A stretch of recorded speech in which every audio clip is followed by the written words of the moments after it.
네, 업계 인사이트가 있으신 분들을 모시고 깊은 투자 이야기하는 시간입니다. 사실 SK 하이닉스가 올해 이제 독주 체제를 굳혔고요. 삼성전자가 지금 따라붙으면서 반도체에 대한 관심이 있습니다. 그 기저에는 AI라는 메가 트렌드가 있는 거죠. 이주환 인더스트리 애널리스트 모시고 관련된 이야기 오늘 하겠습니다. 어서 오십시오. 네. 안녕하세요. 돌이켜보면 참 많은 일들이 AI의 메가 트렌드를 제가 말씀드렸지만 그건 이제 엔비디아가 사실 끌고 왔었는데 그렇죠. 딥시크 충격이 나오면서 사실은 그죠? 뭐 또 관세 충격 이런 것 때문에 엔비디아가 $100 깨졌었잖아요. $80 후반까지 내려갔어요. 그렇죠. 네, 많은 분들이 그때 살 걸 지금 $110인데 2배 됐어요, 벌써. 그러니까요. 그 엔비디아의 그 시장 지위, 엔비디아의 독주 AI 시장 뭐 이런 흐름들은 어떻게 전개가 되고 있는 건가요? 엔비디아의 당분간 최소한 AI 칩에서의 독주 체제는 계속될 것 같고요. 예. 물론 계속 이제 챌린지는 있을 겁니다. 빅테크 기업들이 직접 설계하는 이제 것이 트렌드로 자리 잡고 있고, 또 하나는 중국의 딥시크 충격 방금 말씀하셨지만 이제는 아주 하드웨어 성능보다도 알고리즘이 더 중요할 수 있다라는 것. 그래서 하드웨어 경쟁이 아니라 소프트웨어 경쟁 쪽으로 좀 가면서 그렇게 되면 이제 좀 중저가 칩에 대한 수요들이 좀 생길 수 있는 모습이 있거든요. 그래서 그런 부분에 있어서 또 하나 이제 챌린지가 있을 수 있지만 여전히 시장 규모 전체에서 엔비디아가 차지하고 있는 그 시장 점유율이 워낙 높다 보니까 그래서 뭐 최소한 1, 2년 내에 그 지위를 뭐 잃거나 할 정도의 변화는 없을 거라고 보고 있습니다. 네. 그러나 이제 그 점유율 자체는 조금 줄어들 수 있는 그러나 시장은 커지는 거죠, 그죠? 시장이 커지면서 이제 결국에 시장이 뭐 대부분의 IT 산업이 마찬가지인데 처음에는 누군가 독점적인 기업이 등장을 하게 되고 시장 점유율 70% 이상이 되는 엔비디아도 사실 고성능 칩에서는 거의 80% 이상을 차지하고 있으니까 그러다 이제 경쟁자들이 하나씩 늘면서 시장의 파이는 전체적으로 커지지만 시장 점유율 낮아지고 마진율도 조금씩 축소가 되는 근데 그게 어떻게 보면은 정상적으로 어떤 새로운 산업이 성장해 나는 과정이거든요. 그렇죠. 그래서 사실은 엔비디아의 젠슨한 CEO도 올해 이미 그 언급을 했었어요. CES였는지 아니면 본인의 실적 IR 때였는지 이제 기자들의 질문이 점차 이러저러한 우리가 얘기하고 있는 이 이유들로 인해서 이제 수익성이 악화되지 않겠느냐라고 했을 때 당연히 수익도 낮아질 거다. 그러면서 시장이 커지는 건데 나는 그건 정상적인 루트라고 보고 있다라고 이미 얘기를 했고 그래서 결국 엔비디아도 초기에는 초고성능 칩을 메인으로 타겟을 잡았죠. 왜냐하면 독점이었으니까. 아무리 비싸도 사주니까. 그런데 이제 그런 전략의 변화는 좀 필요한 시점이 된 거죠. 중저가 칩에 대한 니드가 생겼고 그다음에 사실은 직접 설계해서 만드는 기업들이 생기기 시작했기 때문에 이제 초고성능 칩 한두 종류만 가지고는 시장 점유율을 유지하기 힘들어졌다. 그러다 보니까 중국용 전용 칩들이 계속해서 나오고 있는 것이고 그리고 지금 보면은 이제 아예 HBM을 쓰지 않는 AI 칩도 지금 등장을 하기 시작했잖아요. 다시 이제 DDR 쪽으로 가는, 그래픽 DDR 쪽으로 가고 있는. 그래서 비싸지 않고 조금 부피는 커지고 약간의 성능 저하는 있겠지만 가격이 낮아지는 효과가 있으니까. 여러 시장이 있는 거니까요. 그렇죠. 그래서 이제는 그 라인업을 좀 다양하게 가져가는 전략으로 엔비디아도 조금 이제 전략을 바꿔가는 것이 같습니다. 그러면 박사님, 사실 엔비디아가 뭐 엄청난 그 시장을 주도하면서 시장을 창출해 내가면서 주가도 엄청난 퍼포먼스를 내서 상당한 기회가 한번 있었지 않습니까? 그죠? 그리고 이제 그러면 지금 투자자 입장에서 AI나 AI 반도체를 볼 때는 투자의 기회를 그러면 어떤 쪽에서 뭐 에이징 얘기도 하고 소프트웨어 얘기도 하고 우리가 팔란티어 얘기도 많이 하잖아요. 그 시장에서 이제 엔비디아는 뭐 좀 제껴놓고 그죠? 다른 그 분야나 기업들은 어디를 좀 주목해야 돼요? AI가 관련된 공급망이 사실은 이제 엔비디아는 그 중에서 이제 하드웨어 쪽으로 하는 거고 칩을 제조 생산하는 것이고 빅테크 기업들 같은 경우는 직접 설계하면서 직접 고객 서비스까지를 가지고 있는데 여지까지는 그 중간에 하드웨어는 사서 쓰다가 그 부분을 본인들의 서비스에 특화된 맞춤형으로 지금 제작하고 싶어하는 흐름인 건데 그러다 보니까 엔비디아의 정확하게 라이벌이 누구냐라 말하기 좀 어려워진 거예요. 공급망에서 서로 차지하는 위치들이 좀 다른 플레이어들이 경쟁자로 등장을 하고 있는 거다 보니까 그냥 엔비디아가 하나의 칩 제조업체라는 것으로 봤을 때는 딱히 경쟁자가 없는 거죠. 그러니까 딱히 지금 엔비디아의 정확한 라이벌 구도가 되려면 팹리스 기업이면서 칩을 제조하는 곳인데 그렇게 따지면 사실은 현재로서 떠오르는 기업은 뭐 AMD 정도인 건데 아직까지는 규모라든지 여러 가지 시장에서 역할 같은 것들을 봤을 때 엔비디아 미치는 못하고 다른 오히려 엔비디아를 어떻게 보면 리스크 요인이라고 우리가 생각할 수 있는 잠재적인 경쟁자들은 엄밀히 말하면 공급망에서 엔비디아와 같은 포지션은 아닌 기업들이라서 서로 그러네요. 약간 상류에 있거나 하류에 있는 기업들이다 보니까 사실은 그래가지고 정확하게 삼성전자 마이크론과 경쟁하냐 이런 식의 경쟁 구도가 아니라는 거죠. 네. AI 칩 구조가. 그다음에 또 하나는 엔비디아는 AI 칩 중에서도 GPU에 한정되어 있는 기업이거든요. 네. 물론 그다음에 본인들의 칩에 들어가는 CPU는 직접 만들고 있죠. 하지만 지금 보면 AI 칩이 GPU만 쓰는 것이 아니라 NPU라고 뉴어모픽 네. 지금 한국에 있는 퓨리오사 같은 경우도 NPU를 지금 설계하는 기업이거든요. 그다음에 또 하나는 이제 인텔에서도 주로 그쪽 밀겠지만 이제 CPU를 메인으로 하고 있는 오히려 GPU가 서브로 들어가는 그런 구조도 있다 보니까 예. 그러면서 엔비디아는 현재는 이제 GPU가 현재 AI 칩 시장에서 가장 영향력이 크고 시장의 메인이 되다 보니까 엔비디아가 탑픽이 돼 있는 건데 이게 한 5년 정도 지났을 때 GPU 메인이 아닌 NPU나 CPU가 메인이 되는 AI 칩 시장이 열리게 되면 엔비디아는 사실은 거기서는 사실은 현재와 같은 네. 지배력을 유지하기가 어려워지는 상황이 그러니까 될 수 있는 엔비디아도 거고요. 다른 걸 또 하려고 하는 거죠, 그죠? 자기들 거기서 벗어난 뭔가를 만들려고 하는 거고. 네, 이 얘기 너무 재밌는데 이 얘기만 하다 보면 우리가 시간을 다 써니까 반도체 얘기, 국내 얘기를 좀 해야 됩니다. 반도체는 우리가 뭐 빼놓을 수 없는 환경인데 어쨌든 트럼프의 관세에 노출돼 있는 그리고 이제 미중 간의 미국과 우리와의 협상 과정에서도 반도체 부분이 지금 별도로 지금 또 품목 관세나 이런 게 얘기되고 있어서요. 관세와 관련된 우리 한국 반도체 노이즈 전망은 어떻습니까? 네. 관세 부분에 일단은 정확한 말씀은 이제 구체화돼야지 거기에 대한 예. 영향을 좀 우리가 분석을 할 수 있을 것 같은데 현재 반도체 품목 관세 얘기는 굉장히 오래전부터 나오고 있지만 네. 이때 이 반도체라는 것의 정의를 뭐로 할 거냐에 따라서 그냥 반도체 칩 우리가 보통 상식적으로 생각하는 칩을 대상으로 하면은 한국 받는 영향은 사실 크진 않아서 네. 왜냐하면 한국에서 칩 형태로 미국으로 수출하는 거는 1%도 채 안 되거든요. 아, 그렇습니까? 네. 대부분 우리가 이제 HBM 같은 거는 대만으로 가서 TSMC에서 조립을 해서 대만의 TSMC 제품이 미국으로 가는 형태인 거고 그렇죠. 예. 그다음에 메모리 제품 같은 경우 상당 부분은 우리가 중국의 고객이 있어서 중국으로 가는 경우 혹은 중국이나 대만에 있는 그쪽에 어떤 기업들이 주로 있냐 하면 우리가 보통 서버 형태로 공급이 되잖아요. 예. AI가 됐던 일반 데이터 센터가 됐던 예. 그 서버 렉을 조립하는 기업들이 다 대만과 중국에 모여 있다 보니까 우리가 서버용 디램이나 낸드 같은 제품들도 결국은 중국이나 대만으로 가서 그 완제품이 미국으로 가는 형태입니다. 그래서 그냥 반도체 칩이 대상이 되면은 보통 우리가 무역에서 보면은 HS 코드를 가지고 이제 품목을 때리게 네, 되는데 네. 거기서 8542라는 반도체 품목을 때리게 되면 사실 한국 영향이 거의 없다고 보시면 되는데 그렇군요. 이게 만약 확장되면 네. 반도체가 들어있는데 반도체가 전체 제품 구성의 몇십 퍼센트 이상을 차지하고 있는 이런 식으로 되기 시작하면 한국이 더 많은 영향을 받을 수 있는 부분이라 이게 사실은 어떻게 결정되는지를 보고 나면 좀 더 구체적인 영향에 대해서 얘기할 수 있을 것 같습니다. 네.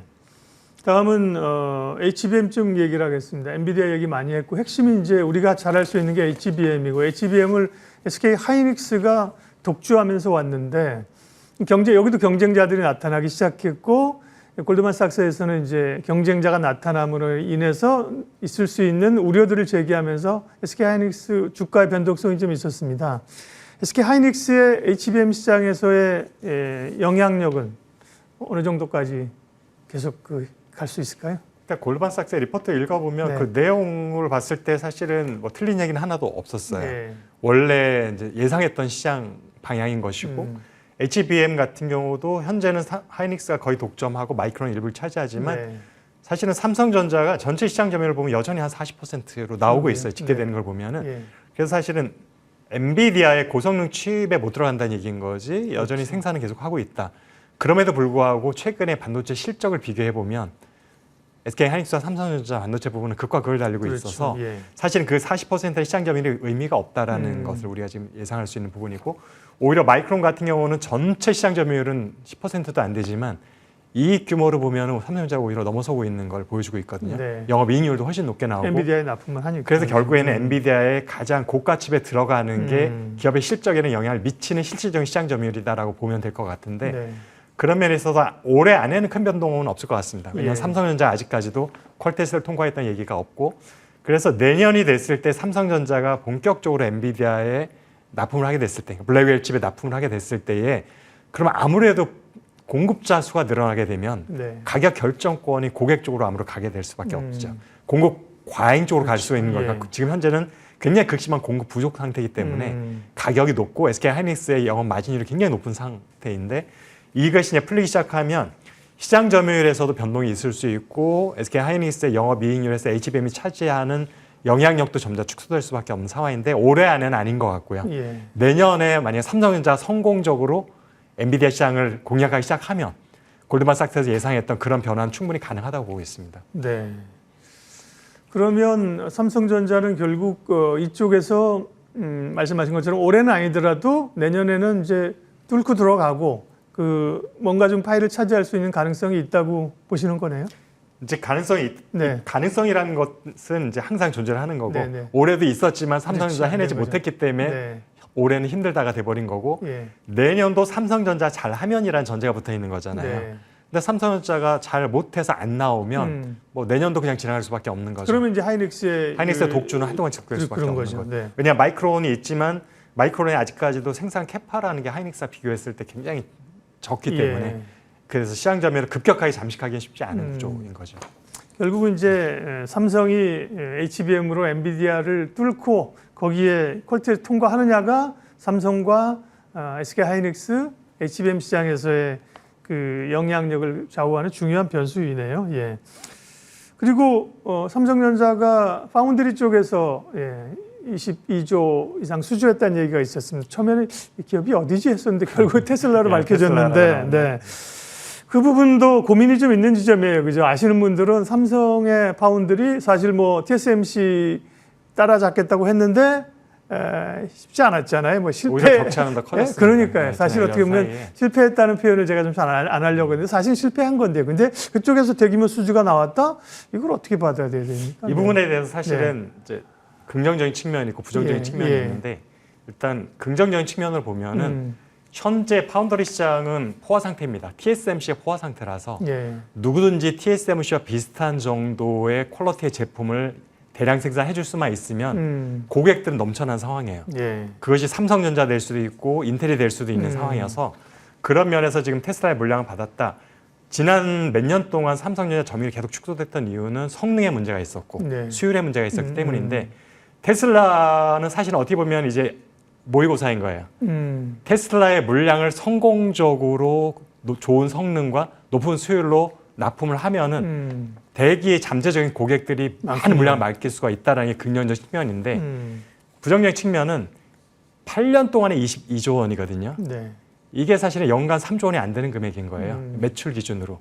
8년 동안 22조니까 8년 동안 22조. 연간 3조. 3조 원이 안 되는 거고 그다음에 이게 파운더리 지금 적자 상태잖아요. 그렇죠. 분기 2조 원 적자인데 예. 연간 영업이익률이 높지 않을 거예요. 지금 네. 파운더리 쪽에 워낙 수익성이 안 좋기 때문에. 네, 연간 3조 원에 뭐 20%만 20% 20%가 주더라도 아니라 제가 한 5% 넘기 힘들 거라 보고 있고 그러면 한 네. 1,500원 정도, 1,500억 밖에 안 분기 한 400억 정도 추가되는데 예. 현재 분기별로 봤을 때 2조 원 적자인데 네. 400억이 플러스 된다고 한들 뭐 실적에 미치는 영향 하나도 없다라. 그래서 최근에 사실은 주가 많이 올라갔던 건 실적에 대한 기대감이라기보다는 그렇죠. 그동안 소외됐었던 삼성전자의 포트폴리오의 일정 부분을 네. 다시 원상복귀시키기 위한 외국인들의 포트폴리오 조정의 측면이 더 크다고 보고 있습니다. 그러니까요. 내지는 이제 뭔가 기대감을 좀 불러일으키는데 그러니까요. 이제 주가는 오를 때 그런 재료가 이제 나온다니까요. 물론 이제 팩트는 맞는 거지만 테슬라하고 사실은 삼성전자 이재용 회장이랑 앞으로 어떻게 하겠다는 뭔가 페이버를 얼마나 줬는지 사실 알 수 없는 거잖아요. 그런 것들이 좀 있을 수 있고요. 어떻게 보면 이게 마중물 같은 걸 수도 있어요. 그렇죠. 네. 그래서 지금 뭐 테슬라도 X에서 그걸 언급했지만 예. 향후 훨씬 더 많은 규모의 거래가 있을 수 있다. 근데 그건 전제 조건은 초도 물량에 대해서 삼성전자 만족할 만한 제품을 납품했을 때라는 전제가 됐을 거고요. 네. 그래서 결국에는 지금 키는 삼성전자 쥐고 있는 것 같습니다. 네. 잘하면 굉장히 많은 고객들이 몰려와서 시장 점유율 20%까지는 제가 볼 때 어렵지 않게 올라갈 수 있는데 예. 만약에 잘 안 될 경우에는 오히려 더 곤두박질할 수도 있는 상황인 거죠. 지금 다른 고객들이 지금 보고 있을 거예요. 네. 삼성전자 잘하는가 못하는가 테슬라 그렇죠. 물량에 예. 대해서. 그러면 이제 투자자들 입장에서는 AI 반도체 시장에 대한 우리의 전망들 그리고 HBM 시장 얘기했는데 삼성전자와 SK 하이닉스 그다음에 또 뭐 소부장자들도 있잖아요. 반도체에 대한 투자자들의 지금 시점에서의 전략은 어떻게 가져가면 좋을까요? 일단 섹터로 보면은 지금 최근에 특히 메모리도 그렇지만 반도체 시장의 기술의 흐름의 변화가 좀 감지가 되고 있습니다. 네. 이전에는 대부분의 웨이퍼 내에서 그러니까 전공정이라고 하는 것들 얼마나 공정 미세화를 잘해서 성능을 이끌어내느냐가 주로 타겟이었는데 네. 이제는 더 이상 공정 미세화가 힘들어진 거예요. 지금 보면은 20나노에서 10나노로 가는데 지금 7세대가 중간에 걸리고 있거든요. 네. 옛날 같으면 한 걸음에 갔어야 되는데 예. 6걸음, 7걸음이 된다는 얘기는 이제 칩 단위에서 어떤 혁신을 통해서 어떤 좋은 성능을 내기는 어려워졌다. 그래서 눈을 돌리기 시작했던 게 HBM. 네. 결국에는 패키지 방식의 변화를 통해서 칩셋 전체 퀄리티와 퍼포먼스를 높이겠다는 쪽으로 가고 있어요. 네. 네. 그렇게 보면은 투자 섹터에서도 전공정이 여전히 비중은 크지만 예. 앞으로 성장성을 보면은 후공정 관련된 패키지와 테스트 관련된 기업들이 좀 더 많은 기회가 열려 있다고 좀 보고 있고요. 네. 그다음에 칩 메이커 입장에서 보면은 여전히 당분간은 수요는 많이 있을 것 같습니다. 근데 일반적인 메모리 수요는 썩 좋지는 않아요. 솔직히 말씀드리면 HBM만 사실 독주를 하고 있는 거라 보셔서 거기에 대해서 좀 어느 정도의 리스크는 있다라는 건 좀 감안하셔야 될 것 같습니다. 네. 말씀 쭉 해주셨습니다. 결국 이제 지금 또 우리 고민은 삼성전자, 하이닉스는 사실 서로 좀 치고받으면서 잘하고 있는데 소부장단들의 사실 밸류체인들이 많잖아요. 거기에 생산 라인도 많고 그런데 그쪽이 좀 동반해서 올라오지 못하는 고민이 지금 있는 건데 그거는 그럴 수밖에 없는 구조이네요. 그죠? 지금 결국에는 네. 아주 큰 몇몇 기업들은 삼성전자, SK하이닉스 양쪽에 다 납품을 하지만 예. 대부분 중소업체들은 그중에 한쪽밖에 납품을 못하는 구조거든요. 네. 결국에는 나의 고객이 돈을 잘 벌고 투자를 공격적으로 하게 되면은 연계선상에서 그 소부장 기업들도 이제 수혜를 보는 건데 네. 이제 사실은 고객사 자체가 어려운 상황에 있으면은 네. 그래서 결국엔 지금 SK 하이닉스 쪽 라인에 있는 기업들이 훨씬 더 네. 많은 실적 호조가 일어나고 있는 거고 삼성전자 위주로 포트폴리오가 돼 있던 네. 기업들은 올해도 조금 약간 주춤한 상황이지 않을까 이렇게 보고 있습니다. 소부장을 볼 때도 말씀하신 그 반도체 공정에서의 그 변화들 이런 거를 말씀하시면 소부장 기업을 좀 압축하는데 도움이 될 것 같습니다. 네. 뭐 이 반도체에 대해서 궁금한 것들을 이제 얘기 들으면서 이게 좀 머리가 맑아지는 정리가 되는 느낌이랬는데 오늘 다 못할 것 같습니다. 또 향후에 좀 얘기를 들어야 될 것 같고요. 내일 스페셜리스트 예고하겠습니다. 반도체와 함께 자동차도 우리가 굉장히 중요한 항목이면서 관세와 관련된 그 이슈가 남아있는 쪽이죠. 자동차 관련해서는 관세 협상이 어떻게 진행되고 있고 최근에 또 한번 급등이 있었지 않습니까? 관련해서 자동차주를 어떻게 볼 것인지 유진투자증권 이재일 팀장과 함께 내일 자동차 얘기하겠습니다. 오늘 스페셜리스트는 여기까지 합니다. 이주환 인더스트리 애널리스트 함께했습니다. 고맙습니다. 네, 감사합니다.